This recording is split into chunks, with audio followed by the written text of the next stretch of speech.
Hello friends, இந்த வீடியோவில் நம்ம குளோபல் மார்க்கெட்டோட கண்டிஷன் எந்த லெவலில் இருக்குது, எந்த இடத்துல டெக்னிக்கல் பிரேக் அவுட் நடந்திருக்கு, ஏன் நம்ம குளோபல் மார்க்கெட்டை அனலைஸ் பண்ணுறோன்னா குளோபல் மார்க்கெட்டோட மூமெண்டம் பேஸ் பண்ணி தான் நம்ம இந்தியன் மார்க்கெட்டோட மூமெண்டம் நம்மளால் ப்ரிடிக்ட் பண்ண முடியும். ஸோ குளோபல் மார்க்கெட்டோட கண்டிஷன் நம்ம தெரிஞ்சுக்கிறது வந்து ரொம்ப ரொம்ப இம்பார்ட்டன்ட் ஃப்ரெண்ட்ஸ். ஸோ இப்போ நான் ஃபஸ்ட்டு நாஸ்டாக்கி வச்சுருக்கேன். இதோட வீக்லி கேண்டில் இருக்குது. இப்போ நம்ம இதுக்குள்ளே என்ன மாதிரியான ட்ரெண்டு மூவ் ஆகிட்டுருக்குங்கிறதுக்கு நான் வந்து ஒரு ட்ரெண்ட் லைன் வரைகிறேன். ஃப்ரெண்ட்ஸ், இந்த ரீஜன் பாருங்கள். இப்போ நம்ம வரைஞ்சிருக்க ட்ரெண்ட் லைனு எக்ஸாக்டாக வந்து இந்த இடத்துல ஒரு பிரேக் அவுட் நடந்திருக்கு பாருங்கள். ஓகேவா? அதே சேம் டைமு அடுத்த ட்ரெண்ட் லைன் நான் வரைகிறேன். இந்த ட்ரெண்ட் லைன் பிரேக் அவுட்டும் நடந்திருக்கு. ஓகேங்களா? அதே சேம் ரீஜனில் நமக்கு வந்து என்ன நடந்திருக்கு, அந்த இடத்துலையும் ஒரு பிரேக் அவுட் நடந்திருக்கா. ஸோ ஸ்ட்ராங்காக வந்து நாஸ்டாக்குள்ளே வந்து ஒரு பிரேக் அவுட்டு நடந்திருக்கு. ஓகேங்களா? ஓகே, இது என்ன மாதிரியான பேட்டர்ன்ஸ் டெக்னிக்கலாக இதுக்குள்ளே மூவ் ஆகிட்டுருக்கு அப்படிங்கிறத நம்ம கன்சிடர் பண்ணுறதுக்கு பாருங்கள். இது வந்து ஒரு டபுள் பாட்டமு. இப்போ திருப்பி ரீடெஸ்ட் நெக்லைனில் பட்டு பிரேக் அவுட் ஆகி மேலே போகுது. ஸோ இப்போ இதோட டார்கெட்டாக நம்ம வந்து இந்த ஹையை வச்சு ப்ளே பண்ண முடியும் ஃப்ரெண்ட்ஸ். ஓகேங்களா? அதே மாதிரி சப்போர்ட் ரீஜன் நம்ம பார்க்கணுன்னா இப்போ நான் ஒரு ஹரிசாண்டல் லைன் வரைகிறேன் பாருங்கள். எதுக்காக அந்த ஹரிசாண்டல் லைன் நம்ம வரைகிறோன்னா, எந்த இடத்துல இருந்தெல்லாம் இது சப்போர்ட் எடுத்து திரும்புது அப்படிங்கிறது நமக்கு தெரியும் ஃப்ரெண்ட்ஸ். ஓகேங்களா? அப்போ தான் வந்து நம்ம எக்ஸாக்டாக ஒரு சப்போர்ட் அண்ட் ரெசிஸ்டன்ஸ் லைனை நம்மளால் வரைஞ்சி புரிஞ்சிக்க முடியும். ஓகேங்களா? இப்போ பாருங்கள், எந்த இடத்துலேருந்து சப்போர்ட் ஆகுது, இங்கே சப்போர்ட்டு, இந்த இடம் சப்போர்ட்டு, இந்த இடம் சப்போர்ட்டு, இந்த இடம் சப்போர்ட்டு. இப்போ எக்ஸாக்டாக எல்லா சப்போர்ட்ஸ் வந்து பட்டு தான் இது ரிவர்ஸ் ஆகுது. ஓகேங்களா? இப்போ இதை ஹரிசாண்டல் லைன் வரைஞ்சி இதோட டார்கெட் அடுத்து எந்த லெவலில் இருக்கும் அப்படிங்கிறத சொல்கிறேன். வீக்லியில் அடுத்த ரெசிஸ்டன்ஸ் பார்த்திங்கன்னா 13,100 ஃப்ரெண்ட்ஸ். நான் சொல்கிறது 13,100 வந்து ரெசிஸ்டன்ஸாக இருக்கும். இப்போ இதே வந்து வீக்லியில் சப்போர்ட்டுன்னு பார்த்தீங்கன்னா, ஃபஸ்ட்டு சப்போர்ட் வந்து இந்த முடிஞ்ச வீக்கோட லோ 11,600 சப்போர்ட்டு ஒன்று. ஓகேங்களா? அப்படியே சப்போர்ட் 2 எடுத்திங்கன்னா இந்த லோ, அது வந்து 11,022 11,022. இது வந்து சப்போர்ட் 2வாக இருக்கும் ஃப்ரெண்ட்ஸ். ஓகேங்களா? இப்போ நம்ம அப்படியே அடுத்த S&P 500ஐயும் பார்த்துடலாம். பார்த்துட்ருக்கிறது S&P 500ஓட வீக்லி சார்ட்டு. வீக்லி சார்ட்டில் இப்போ நான் வந்து ஒரு ட்ரெண்ட் லைன் வரைகிறேன் ஃப்ரெண்ட்ஸ். பாருங்கள். ஓகேங்களா? இப்போ இந்த ட்ரெண்ட் லைனை நம்ம என்ன சொல்லுவோம்னா, இது வந்து ஒரு ட்ரையாங்கிள் பேட்டர்ன் அப்படின்னு சொல்லுவோம். இங்கே பாருங்கள், ஒரு லோ, ஒரு ஹை, எகெயின் லோ பட்டு இப்போ ஹை. இந்த ட்ரெண்டு பிரேக் அவுட் ஆச்சுன்னா இது ஈஸியாக அடுத்தடுத்த டார்கெட்டை போய் ரீச் ஆகும் ஃப்ரெண்ட்ஸ். ஓகேங்களா? பேட்டர்ன் வைஸ் வந்து இப்போ இதுக்குள்ளார ஒரு ட்ரையாங்கிள் பேட்டர்ன் மூவ் ஆகிட்டுருக்கு. ஸோ இப்போ வந்து ட்ரையாங்கிள் பேட்டர்னில் இந்த எல்லோ லைன் இருக்குல்ல, இந்த இடம் வந்து பிரேக் அவுட் ஆகணும். பிரேக் அவுட் ஆனால் ஈஸியாக இது மூவ் ஆகிறதுக்கான சான்ஸ் எடுத்துக்கும். ஓகேங்களா? நம்ம ட்ரெண்ட் லைனில் இந்த ஃபஸ்ட் லைன் இருக்குல்ல, இது பிரேக் அவுட் ஆகுதுன்னு வச்சுங்க. Yellow line 41.81 first resistance friends. 41.81 resistance 1.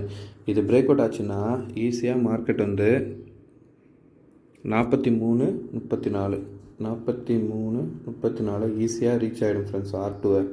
ஓகேங்களா? அந்தளவுக்கு தான் மூமெண்டம் நல்லா இருக்குது இதில். ஓகேங்களா?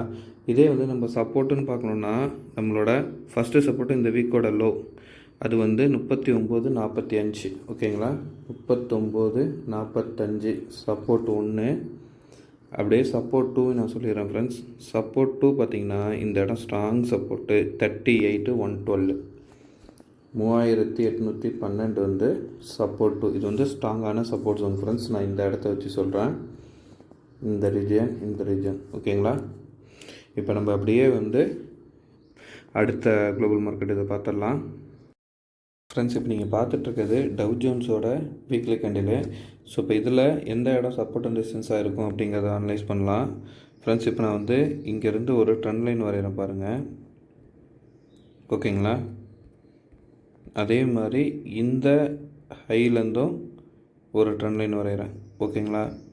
ஸோ இப்போ நமக்கு ஃபஸ்ட்டு ரெசிஸ்டன்ஸுன்னு பார்த்தீங்கன்னா எந்த ரீஜன் இருக்குன்னா, ஃபஸ்ட்டு இந்த கிராஸ் ட்ரெண்ட் லைன் இந்த லெவல், அது வந்து 33,927 ஃப்ரெண்ட்ஸ். 33,923 வந்து ஃபஸ்ட்டு ரெசிஸ்டன்ஸாக இருக்கும்.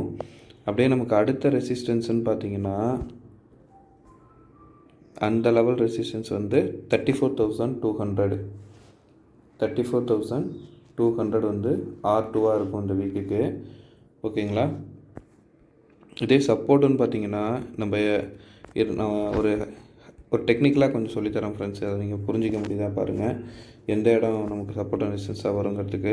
இப்போ ஒரு ஹரிசாண்டல் லைன் வரைகிறேன். இப்போ இந்த இடத்த பாருங்கள் ஃப்ரெண்ட்ஸ். எந்த வாட்டி மார்க்கெட் வந்தப்பையும் உங்களுக்கு பாருங்களேன், கரெக்டாக அந்த இடத்துல வர்றப்போ மார்க்கெட் வந்து ஒரு டவுன் ஆகிருக்கா, டவுனு, இந்த ரெசிஸ்டன்ஸ் வரப்போ டவுனு. அப்போ இந்த இடம் வந்து ஸ்ட்ராங்கான ஒரு ரெசிஸ்டன்ஸ் ஜோன்ஸ். புரியுதா ஃப்ரெண்ட்ஸ். இப்படி தான் வந்து நம்ம ரெசிஸ்டன்ஸ் ஜோனை கண்டுபிடிக்க பழகிக்கணும் ஃப்ரெண்ட்ஸ். இப்போ அடுத்து நமக்கு ரெசிஸ்டன்ஸ் ஜோன்ஸாக இருக்கணும்னா இதுதான் 34,550 வந்து ஒரு ரெசிஸ்டன்ஸ் ஜோனாக இருக்கிறதுக்கு நிறைய பாசிபிலிட்டிஸ் இருக்குது ஃப்ரெண்ட்ஸ். அப்படியே பாருங்களேன், இப்போ நம்ம சப்போர்ட்டு கண்டுபிடிக்கணும்னு வச்சுங்க, அதுக்கும் நம்ம இதே மாதிரி ஒரு ஹரிசாண்டல் லைன் வரைஞ்சிங்கன்னா உங்களுக்கு எந்த இடம் சப்போர்ட்டுங்கிறது ஈஸியாக புரிஞ்சிருங்க. பாருங்கள், இப்போ நான் ஹரிசாண்டல் 31,340 வந்து ஒரு சப்போர்ட் ஜோனு. எப்படி நான் அதை சப்போர்ட் சொன்னால், இந்த இடம் பட்டு தான் மார்க்கெட் இப்போ ஏற ஆரம்பிச்சிருக்கு. இந்த இடம் கிராஸ் ஆகிறப்ப ஏறி இருக்குது. இந்த இடம் சப்போர்ட் அண்ட் ரெசிஸ்டன்ஸாக மாறி மாறி ஆக்ட் ஆகிருக்கு. இந்த இடம் ஓகே, இந்த இடமும் சரிங்களா. ஸோ சப்போர்ட் எப்படி ரெசிஸ்டன்ஸ் ஆக்ட் ஆகும், ரெசிஸ்டன்ஸ் எப்படி சப்போர்ட் ஆக்ட் ஆகும் அப்படிங்கிறதுல என்னோடய வீடியோவில் நான் நிறையா டெக்னிக்கலாக அனலைஸ் பண்ணி போட்டிருக்கேன். அந்த வீடியோட லிங்க்கை வந்து நான் டிஸ்கிரிப்ஷனில் தரேன், இல்லை ஐகார்டில் தரேன். நீங்கள் அதை பாருங்கள், உங்களுக்கு அதை புரிஞ்சிக்க ட்ரை பண்ணுங்கள் ஃப்ரெண்ட்ஸ். உங்களாலேயும் இந்த சப்போர்ட் அண்ட் ரெசிஸ்டன்ஸ் ஈஸியாக வரைய முடியும். ஓகேங்களா. இப்போ இதுக்குள்ளே டெக்னிக்கலாக எந்த இடத்துல பிரேக் அவுட் நடந்திருக்கு அப்படிங்கிறத பாருங்களேன். இப்போ இன்டர்னல் பிரேக் அவுட் தெரியுதுங்களா உங்களுக்கு. ஸோ இப்போ இந்த கிராஸ் ட்ரெண்ட் லைன் வரைஞ்சிருக்கோம்ல, அதுக்கு இந்த லைன் பிரேக் அவுட்டு. ஓகேவா. ஸோ அப்போ அது வந்து ஈஸியாக நமக்கு அடுத்த ரீஜனை போய் தொடர்றதுக்கான பாசிபிலிட்டிஸ் இருக்குது ஃப்ரெண்ட்ஸ். அது வந்து 34,500 சப்போர்ட்டுன்னு எடுத்தால், ஃபஸ்ட்டு சப்போர்ட்டு 32,200, செகண்ட் சப்போர்ட் வந்து 31,340 ஃப்ரெண்ட்ஸ். ஓகேங்களா. இந்த மாதிரி டெக்னிக்கலாக பேட்டர்ன்ஸ் மார்க்கெட்டுக்குள்ளே எக்ஸலண்ட்டாக ஒர்க் ஆகும் ஃப்ரெண்ட்ஸ். பேட்டர்ன்ஸை வச்சே நம்ம ஈஸியாக ஒரு ப்ராஃபிட் பண்ண முடியும் ஃப்ரெண்ட்ஸ். இப்போ இந்த மாதிரி எல்லா மார்க்கெட்டுக்குமே வந்து இந்த support and resistance, price actions இது எல்லாமே ஒர்க் அவுட் ஆகும். இதை நம்ம ஒன்று ஒன்றா வரைஞ்சி பழகிற பட்சத்தில் நம்ம இந்தியன் மார்க்கெட்டையும் நம்மளால் ஈஸியாக புரிஞ்சிக்க முடியும் ஃப்ரெண்ட்ஸ். அதாவது எந்த இடத்துல திரும்புறதுக்கான பாசிபிலிட்டிஸ் இருக்கும் அப்படிங்கிறதெல்லாம் நம்மளால் ஈஸியாக கெஸ் பண்ண முடியும்.